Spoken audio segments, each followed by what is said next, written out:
Ndeko ya Congo pe mokili mobimbadi Église Katevel Kintwadi Kentima kia bavelela baza ko célébrer fête ya Tata Kimbangu mokolo azongisaki molimo na ye pa ya Kolo Nzambe le 12 octobre 1951 na mboka Lubumbashi.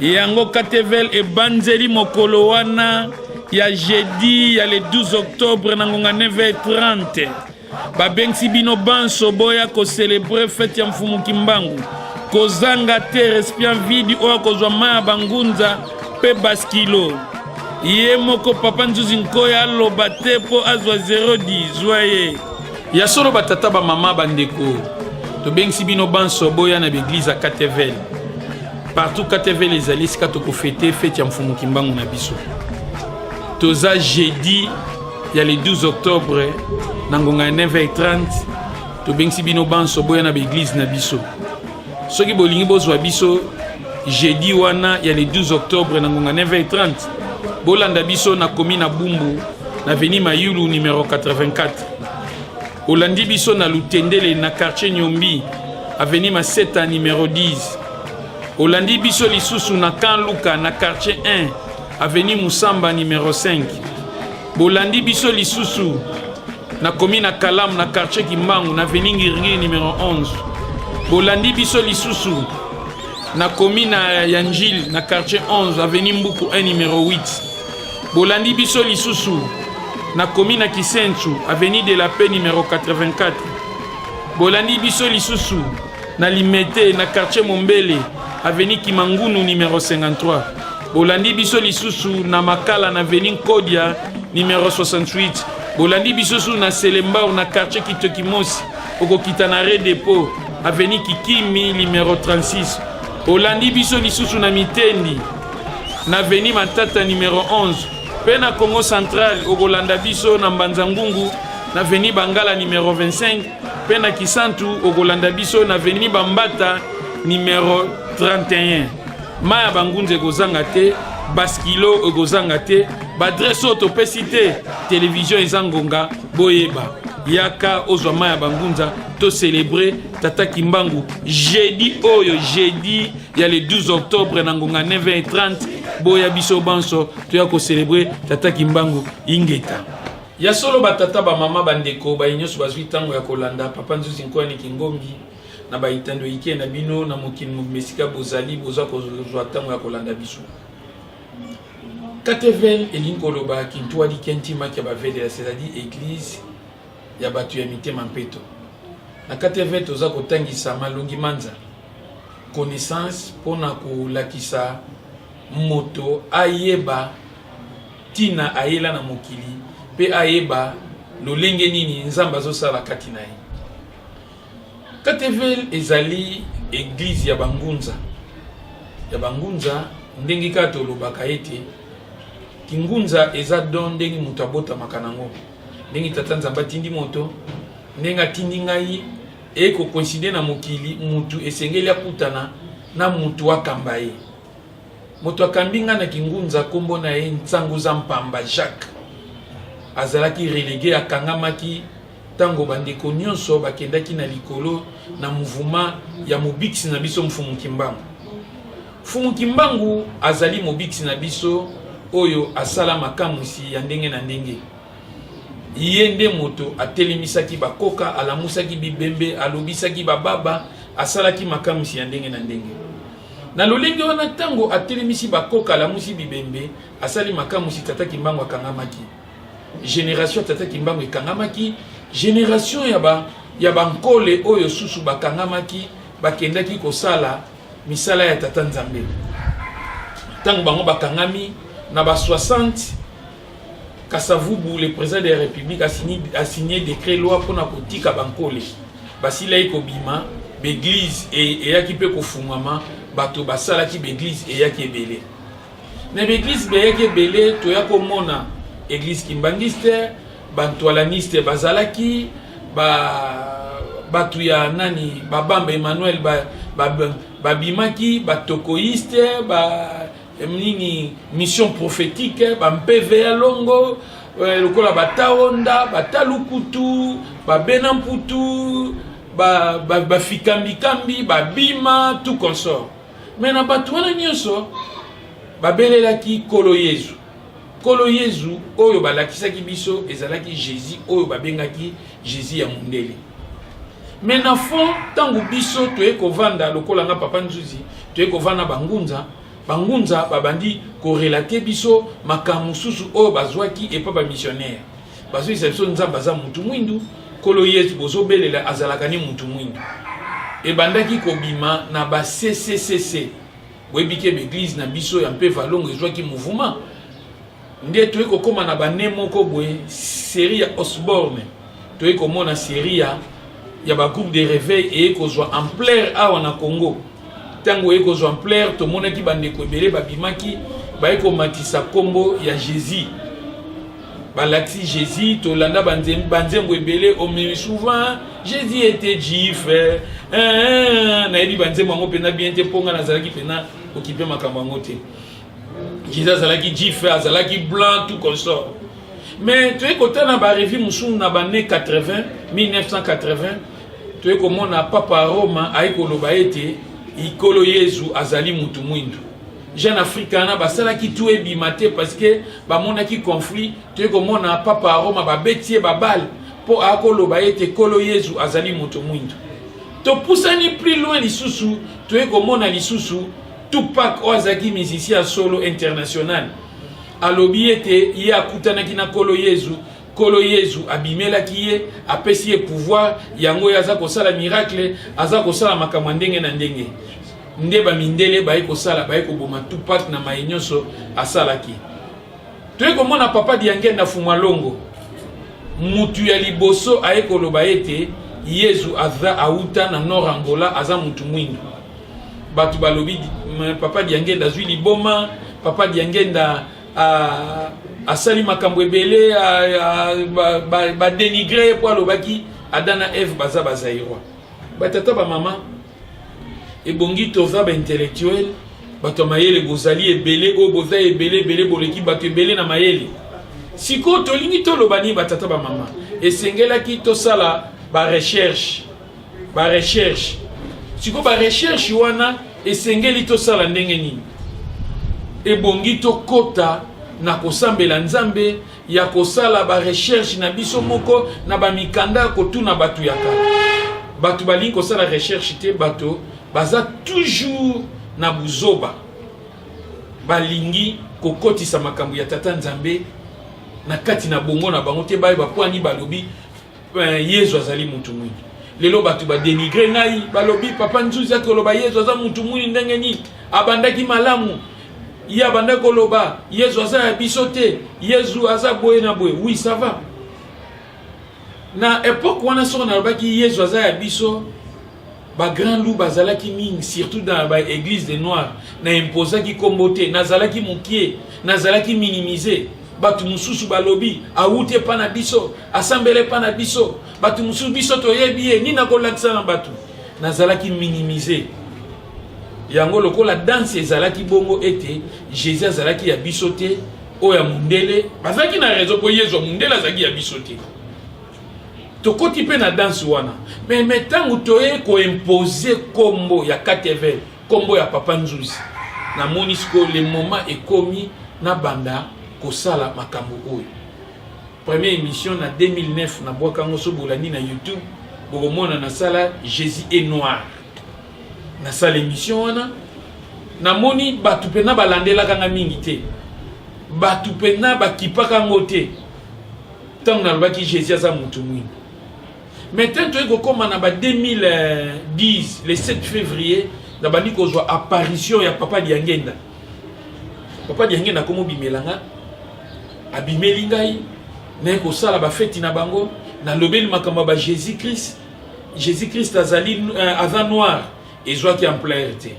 tangu na komona le 24 janvier 2016 apparition ba ange ba ekolobelanga to sengela papa Diangenda pardon nga moko na comprendre c'est que muto azalaki saint comment possible muto yo azalaki satana ba bengaki magicien ba ange ba ko bimela ngai non c'est pas possible bomoni esika na yaki kolata pena likambo yango ba ange babimela ngai pona papa Diangenda yango bandeko na ngai nazwaki likambo na maboko naye kosala fete wana le 16 octobre tango nasali yango naye kokoma le 4 décembre 2016 kaka naye kozwa apparition ya Jésus abimeli ngai na Congo central na Kisantu na nokene Mbata Kuluzi pardon tango nakomi wana na mboka babengi Kilenga Jésus abimeli ngai na lumière makasa lobi na fête ya passation de pouvoir ye na mfumu kimbango fête eli monsanto bandeko na ngai nde na suka awa le 4 juin 2017 na komona mfumu alongo na mama bibi mfumu alongo atindi nga na sala fête ya laiso bandeko na nga po ozwa ba apparition ya bongo c'est que mutu wana zaki moto ya nzambe siko botala ndenge papa Diangenda zaki dénigré bofinga ye to bamba ye mabanga président Mobutu alela ndenge batu babamba ki papa Diangenda mabanga parce que ayeba ki valeur na ye parce que a prophétisa ka pona ye siko mutu oyo alobi makambo yango esalami lelo papa Diangenda boye ba ete akoma saint des saints poyo mutu mwindu okota na nzela parce que aza les sels noirs oyo a risqué à koloba à haute voix a pandi kombo ki mangu na monde mais botala batu ndengi ba dénigrer po aloba ki yezo aza mutu mwindu soki papa Nzuzi alobi Diangenda aza saint siko aza compagnie na nani na papa Kisolokele na papa Dialungana parce que soki bazalaki na boyokani te lingomba ne panzani kutu bana na bango bayokani te ba panzani na bango mais bango bazalaki bango ka misatu ba ebongaki be Kisolokela sali ya ye Dialungana sali ya ye Diangenda sali ya ye bayokani ti ba memi lingomba na bango si ekomi yango wana bondima papa Diangenda ndenga loba kolo yezo za mutu mwindu esiko zali senga ba pardon 1000 fois na yebi o nazoloba Diangenda Fumalongo aza incontournable nzela mususu ezate a part ya ye parce que lelo olingo zwa baptême ya Elimu Santo olingo zwa baptême ya kolo yezu mutu mwindu okolekana nzela Fumalongo mais clé siko ezepa nani clé wana ezepa nani po lobi bokolukango est-ce que bokolukango na ngamba bokeno lukango na ngilebe to yebite totala koto toza kokende batata ba mama yezo za mutu mwindi so nga na lobi bokomwatola nananu ndeko mundela lobi na anglais azako confirmer na ba preuve ete kolo yezo za mutu mwindi tolanda ina sima soki papa Mampuya aza pena d'accord na biso azwa biso ingeta bolandana. Comment allez-vous? Je suis Patrick et je reviens avec une autre vidéo. Je voulais juste vous dire que Jésus n'était pas blanc, il était noir. Je sais que cela va offenser beaucoup de chrétiens qui sont racistes, mais c'est la vérité. Je ne vais pas mentir, mais les blancs sont très racistes. Sérieusement, les blancs sont des racistes. Je l'étais aussi, mais je ne suis pas là pour m'attacher et je ne suis pas là pour faire plaisir à quelqu'un. Je ne suis pas là pour lécher les gens. Jésus n'était pas blanc, il était un homme noir. Il était un homme noir. J'ai des preuves pour démontrer cela. Je vois un Jésus partout dans des églises, un Jésus blanc partout sur le mur. Jésus n'était pas un homme blanc. Vous, le prédicateur, vous le savez qu'il n'était pas blanc. Vous le savez bien.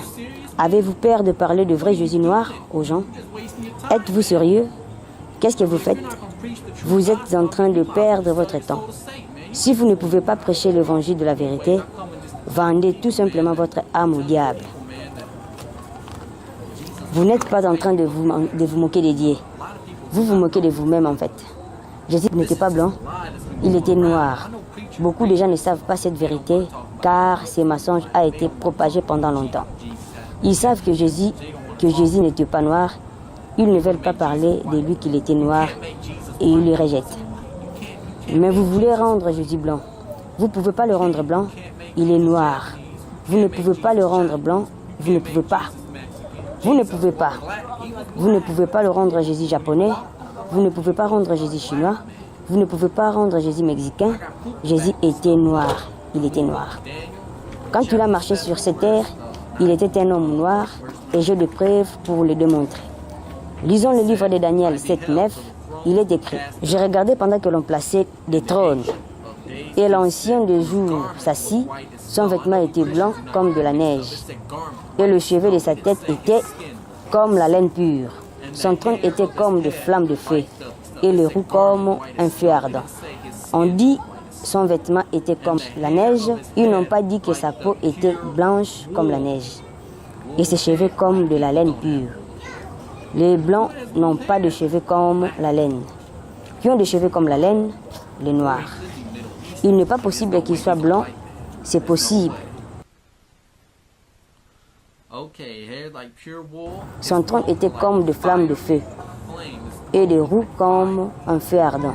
Du feu ardent vraiment, ces gens blaguent avec Jésus. Ils savent qu'il ressemble. C'est ça, Daniel, et il décrivait Jésus. Ça, c'est les Écritures. Il était en train de décrire Jésus-Christ. Encore Daniel 10, 5 à 6. J'ai levé les yeux et j'ai vu un homme habillé de lin. Il avait autour de la taille une ceinture en or du phase.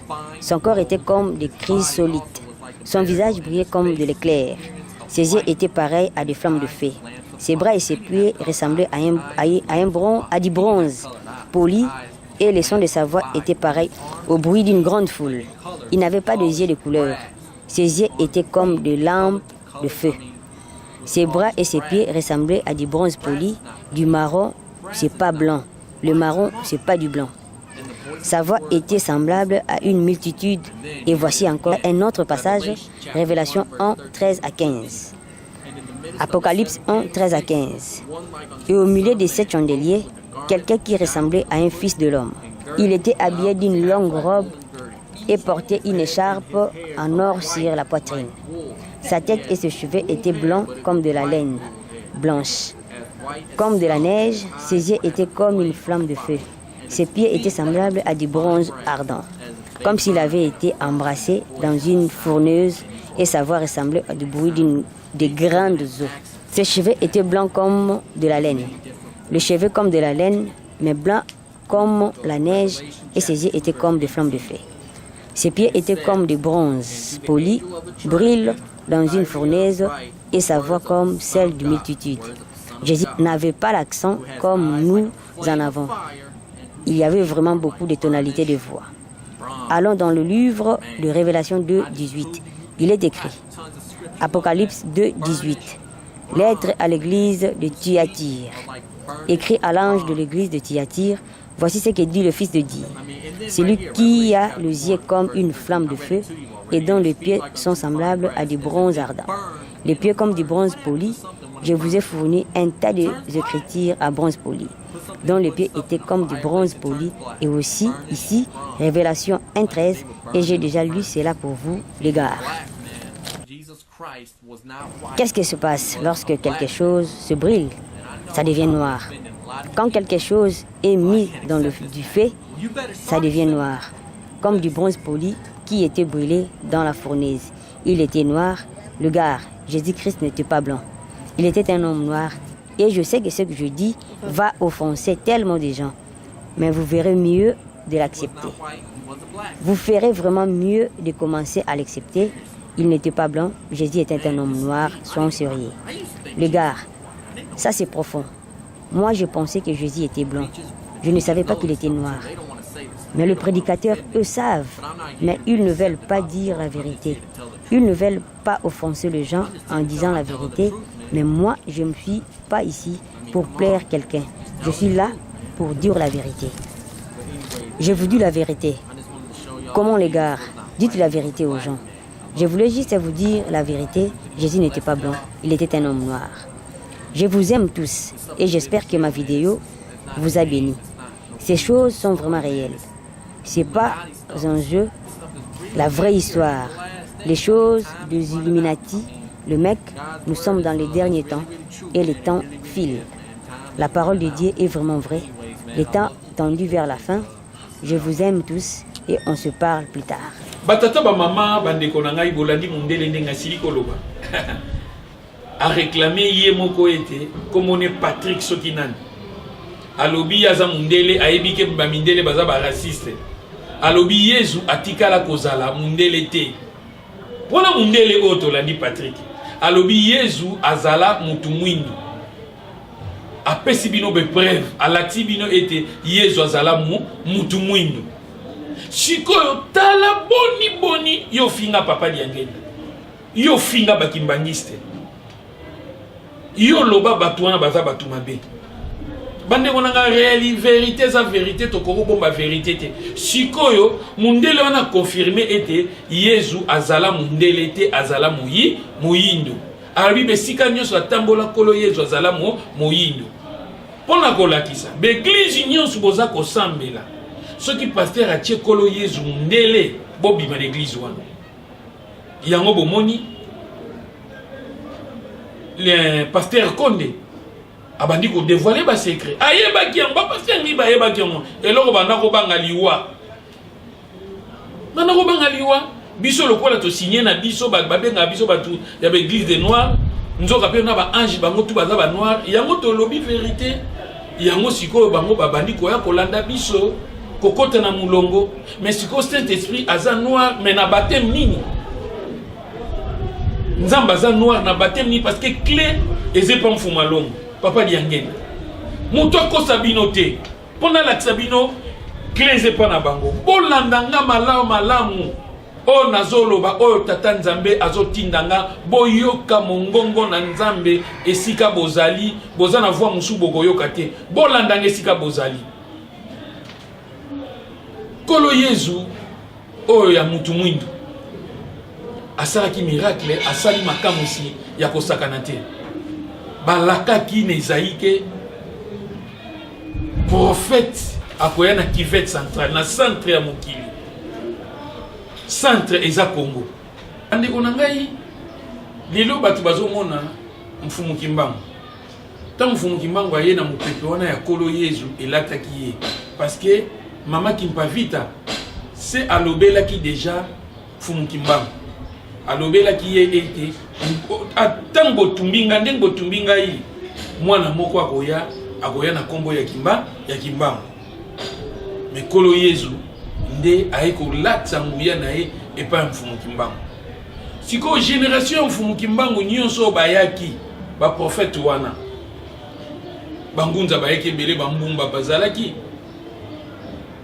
ba mama Kimpavita ba machwa ba papa mpadi bamatai mwanda ozomona bangunza bayaki ya ndenge na ndenge o période bayaki période mfumu kimbangu mais na kati na bango nzambe aponaki moko comme leader iyo wana mfumu kimbangu ba oyo batikalaki o bautaki bankole tangu baye période na bango bayaki bafungula église basanganaki bayokanaki de babamba Emmanuel banani batawonda bafungolaki batebele bafungolaki tout consort basali l'église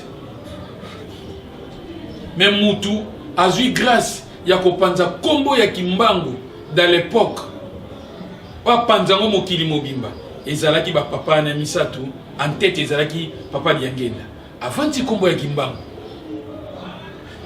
période wana pe eye po oromona période na biso ya l'église noire payé toza ba bedeka ba fukama bundu ba rateska ba église moi mingi on a yebi non a yebité to yebe belé mais balobi ba fuma longo lokola ba prophète balobi mutu moko à côté ya pe kombo na biso bozo mona to yebe belé mais biso pe to tei na kombo kaka ya koloye Yesu ndengi ba fuma longo balobaki c'est-à-dire to rejoindre kaka makamba fuma longo balobaki po ezalaki bongo.